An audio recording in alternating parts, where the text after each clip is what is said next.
Assalamualaikum warahmatullahi wabarakatuh.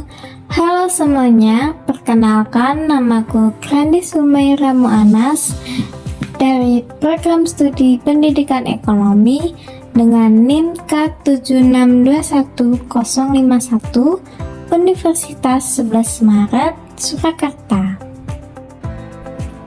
Halo semuanya, bagaimana keadaan kalian hari ini? Saya berharap kalian semuanya dalam keadaan sehat walafiat.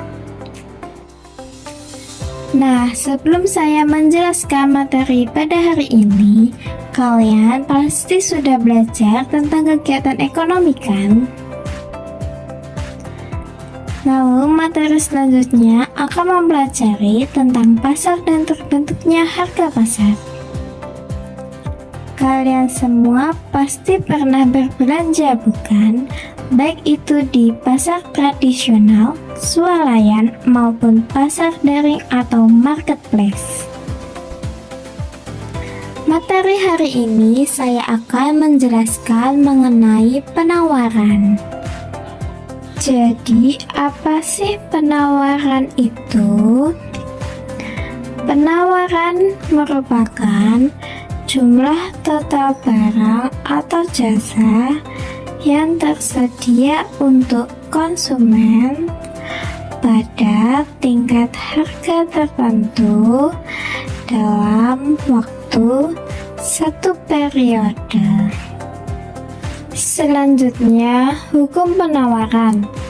Hukum penawaran merupakan suatu pernyataan yang menjelaskan tentang sifat hubungan antara harga sesuatu barang dan jumlah barang tersebut yang ditawarkan para penjual. Hukum penawaran mengatakan bahwa semakin tinggi harga suatu barang, semakin banyak jumlah barang yang ditawarkan oleh para penjual. Sebaliknya, semakin rendah harga suatu barang, semakin sedikit jumlah barang yang ditawarkan. Selanjutnya, itu merupakan gambar tabel dan kurva penawaran.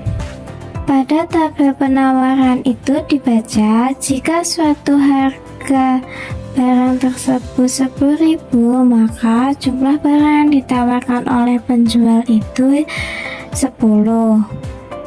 Dan apabila suatu harga tersebut turun menjadi 8.000, maka jumlah barang yang ditawarkan oleh penjual tersebut turun menjadi 8. Semakin sedikit harga suatu barang tersebut, maka semakin sedikit pula jumlah barang yang ditawarkan. Di samping tabel penawaran terdapat kurva penawaran, di mana kurva penawaran tersebut mengarah lurus ke sebelah kanan atau kiri bawah ke kanan atas.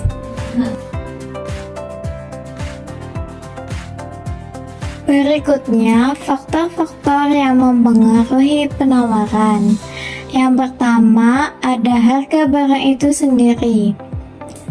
Produsen atau perusahaan akan menawarkan lebih banyak barang jika harga barang tersebut naik. Begitupun sebaliknya, jika harga barang turun, maka jumlah penawaran barang tersebut akan menurun. Misalnya, petani memiliki kebun jagung dan kacang. Nah, ketika harga jagung naik, maka petani mengurangi penanaman kacang dan digantikan dengan jagung. Kenapa? Karena harga jagung naik dan lebih menguntungkan para petani. Yang kedua, biaya produksi. Biaya produksi berkaitan dengan biaya yang digunakan dalam proses produksi. Apabila biaya-biaya produksi meningkat, maka harga barang-barang diproduksi akan tinggi. Akibatnya, produsen akan menawarkan barang produksinya dalam jumlah yang sedikit. Hal ini disebabkan karena produsen tidak mau rugi. Yang ketiga, tujuan perusahaan. Setiap perusahaan berusaha untuk memperoleh keuntungan yang optimal, namun juga harus siap dalam menghadapi resiko kegagalan. Semakin tinggi resiko yang diambil, maka semakin besar keuntungannya. Misalnya pada perusahaan Apple, ketika perusahaan Apple merilis iPhone seri terbaru, perusahaan tersebut biasanya membatasi penawarannya di awal peluncuran karena untuk menciptakan eksklusivitas dan permintaan yang tinggi. Yang keempat, teknologi. Kemajuan teknologi sangat berpengaruh terhadap besar kecilnya barang yang ditawarkan.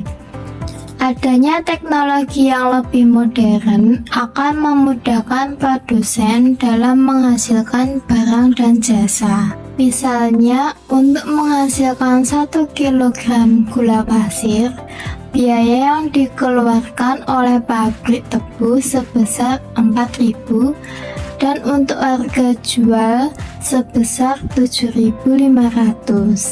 Namun, dengan menggunakan mesin yang lebih modern, pabrik tebu mampu menekan biaya produksi menjadi 3.000 dan harga jual untuk 1 kilogram tetap 7.500.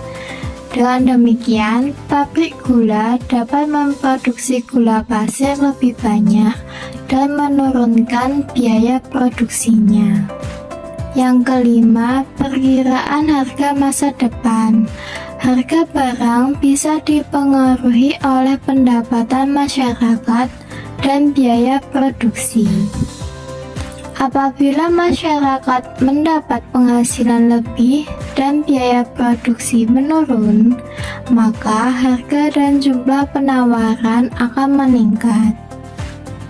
Sebaliknya, harga barang akan mengalami kenaikan tanpa permintaan yang bertambah ketika pendapatan masyarakat konstan sedangkan biaya produksi meningkat. Misalnya, sekarang ini sudah mulainya musim hujan.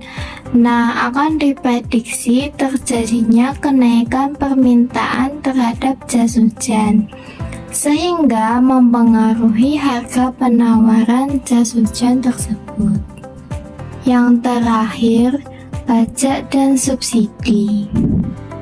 Pajak akan menjadi beban penjual atau penambah harga yang ditawarkan dan mengurangi laba. Sedangkan subsidi dapat mengurangi biaya produksi sehingga menjadi pengurang harga yang ditawarkan dan menambah laba. Nah, sampai sini apakah sudah jelas? Jika masih bingung, bisa ditanyakan, tulis pertanyaan kalian di kolom komentar.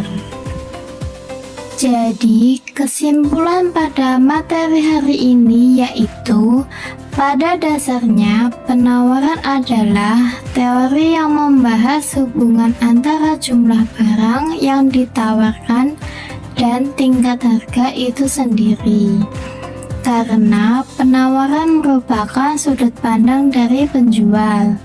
Teori penawaran juga menggunakan hukum ceteris paribus atau hukum teori penawaran yang berlawanan dengan teori permintaan. Faktor-faktor yang mempengaruhi penawaran terdiri dari harga barang itu sendiri, biaya produksi, tujuan perusahaan, teknologi, perkiraan harga masa depan, pajak, dan subsidi. Untuk mengetahui pengetahuan kalian tentang penawaran, kalian bisa menjawab pertanyaan tersebut.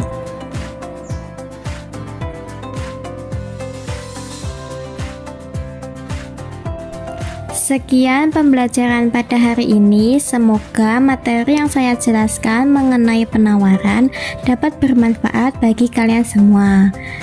Dan apabila ada salah kata, saya mohon maaf. Wassalamualaikum warahmatullahi wabarakatuh.